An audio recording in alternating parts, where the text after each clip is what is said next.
Halo Kang Bro, selamat pagi. Assalamualaikum warahmatullahi wabarakatuh. Jumpa lagi bersama saya di Silaban Channel. Hari ini masih melanjutkan proses pengerjaan motor Vario 125 yang mengalami kendala air radiator cepat kering dan air radiator masuk ke dalam karter oli. Beberapa video sebelumnya saya sudah mentutorialkan penanganan tentang penyebab dari air radiator yang masuk ke ruang oli melalui seal water pump dan seal oli di water pump yang mengalami kebocoran, Kang Bro. Nah, sekarang saya akan tunjukkan proses penyelesaian dari penyebab air radiator kering atau cepat habis, akan tetapi bukan karena masuk ke ruang oli, tetapi dia kering dan cepat habis dikarenakan perpak kop itu mengalami kebocoran.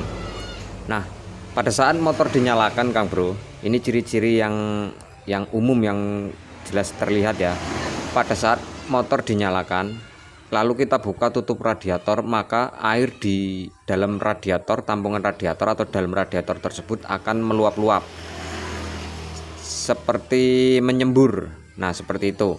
Nah, itu ciri-ciri dari packing kop yang mengalami kebocoran. Karena pada saat packing kop mengalami kebocoran, maka untuk tekanan kompresi dia akan menyelinap menerobos masuk ke area air atau area radiator sini. Jadi air radiator itu akan termasuki oleh tekanan kompresi yang dihasilkan dari piston. Nah, kemudian hasil dari tekanan tersebut akan mengakibatkan tekanan sampai ke ruang radiator. Nah, terbukti pada saat posisi tutup radiator dibuka, air itu nyembur. Nah, itu ciri-ciri untuk air radiator mengalami cepat kering dikarenakan bagian packing kop itu mengalami kebocoran. Nah, untuk cara penanganannya, ini kita lepas bagian deksel atau silinder kop, juga silinder blok. Kemudian ini kita ratakan, Kang Bro. Kalau cuma dibersihkan saja dan cuma diganti packing kopnya, itu belum menjamin dia benar-benar akan rapat. Akan tetapi jika kita melakukan proses slab atau kita ratakan semacam ini, insya Allah pasti akan rapat dan permukaan dari silinder kop juga silinder blok ini akan rata sehingga tidak menyebabkan kebocoran lagi. Nah, itu ya penjelasan ulasan untuk video kali ini. Nah, untuk selanjutnya proses perakitan, nanti untuk prosesnya akan mungkin saya skip, Kang Bro, untuk menghemat durasi tonton. Kemudian nanti akan saya tunjukkan hasil akhir setelah proses pengisian air radiator dan juga pengisian oli mesin ya.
Baik, Kang Bro, untuk proses pemasangan water pump ini ada tanda top di sini ya, ada tanda segitiga. Ini terlihat di sini. Nah, ini untuk pen dari water pump ini searah dengan tanda segitiga ini. Ini tanda top Kang Bro. Jadi posisinya ini nanti langsung terpasang tepat di bagian gigi timing. Nah, dari sana. Ya. Jadi ini nanti akan masuk lurus dengan tanda gigi timing di sana juga. Kalau ini diposisikan top. Jadi jangan sembarangan memasukkan water pump tanpa kita mengetahui tanda top ini. Ini sebagai tanda ya. Nah, ini kan lurus. Oke, selanjutnya kita pasang.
Baik Kang Bro, untuk posisi radiator sudah terpasang, sudah saya isi air, dan juga untuk oli mesin sudah saya isi.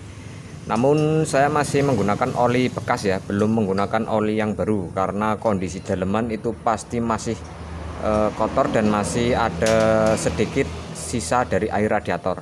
Makanya saya gunakan oli bekas dulu. Nanti kalau sudah kita panasi baru kita isi dengan oli yang baru. Sebenarnya sangat bagus kalau ada treatment khusus atau semacam engine plus. Engine plus bisa untuk menggurah ya kalau ada kejadian misal motor habis kena banjir ataupun radiator masuk ke ruang oli. Nah, itu bisa digunakan treatment atau bahan-bahan khusus untuk menambahkan saat kita memasukkan pelumas atau oli mesin. Oke, sekarang kita nyalakan ya, kita coba engkol dulu dan nanti dilihat untuk posisi air radiator di sini. Kemarin sempat meluap pada saat mesin dinyalakan, dan untuk kondisi air juga sudah masuk dikarenakan bagian seal water pump mengalami kebocoran.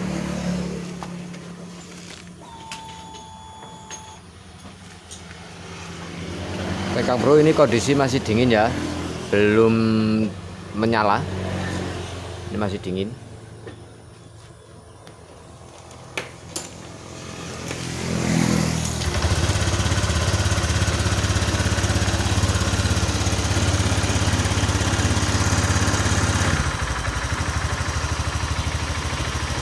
Oke ya, bisa diperhatikan untuk kondisi air. Jika terjadi kebocoran pada packing kop, biasanya ini akan nyembur keluar Kang Bro pada saat motor dinyalakan. Dan ini kondisinya sudah aman ya, tidak ada semburan. Nah, kemudian cek juga kebocoran-kebocoran, siapa tahu di bagian klem selang radiator juga ada yang bocor Kang Bro. Bisa dilakukan pengecekan. Kalau sudah aman, tinggal kita tunggu saja sekitar 15 menit atau 20 menit biar oli bersirkulasi di dalam mesin dan melarutkan sisa-sisa air yang masih tersisa di dalam mesin. Nanti kita keluarkan lagi dan kita isi oli yang baru. Baik Kang Bro, ini sudah menyala beberapa menit dan suhu mesin itu sudah cukup panas. Dan ini untuk air radiator sudah bersirkulasi ya, itu tanda untuk termostat sudah membuka dan sudah terjadi sirkulasi. Di sini terlihat pada saat saya gas, air itu terlihat bersirkulasi atau ada putaran.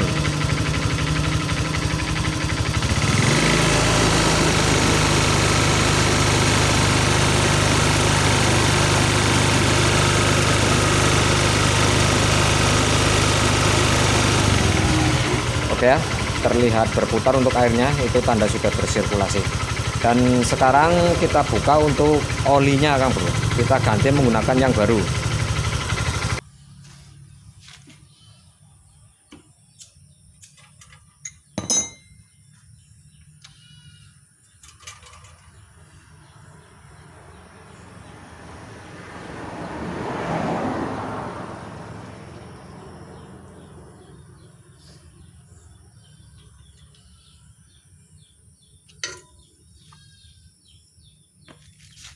Oke, oli sudah terbuka, kondisinya seperti itu, tidak terlalu kotor sekali Kang Bro.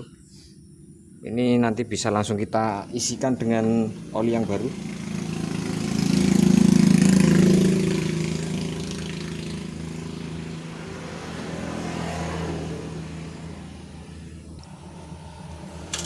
Nah ini Kang Bro untuk kondisi oli. Sebenarnya masih terlihat ada unsur air sedikit ya, tapi tidak apa-apa, kita langsung isi oli yang baru. Karena kondisi piston sudah baret cukup parah, untuk mengantisipasi supaya tidak terjadi asap, kita gunakan oli yang lebih kental dari ukuran standarnya Kang Bro. Kita gunakan ukuran 20W50, ini menggunakan enduro. Untuk MPE 2 tingkat kekentalannya itu 10-50W, jadi lebih encer dibandingkan oli ini. Nah ini salah satu cara untuk mencegah supaya oli juga bertahan lebih lama di dalam mesin ya, karena kebanyakan untuk motor matic walaupun kondisi normal tidak terjadi kebocoran dan tidak berasap, terkadang jika penggunaan durasi waktunya terlalu lama, tahu-tahu untuk olinya kering atau habis atau menyusut cukup banyak. Ini saya gunakan oli yang lebih kental.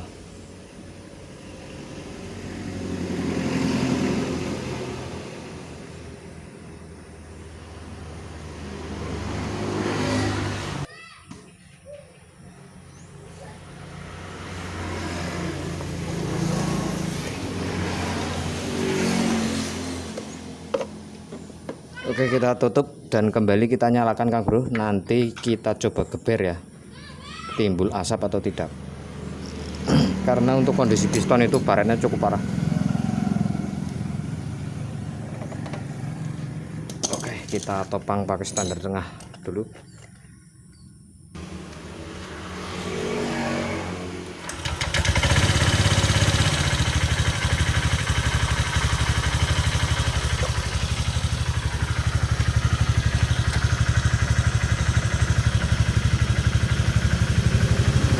Kita coba geber Kang Bro, timbul asap atau tidak.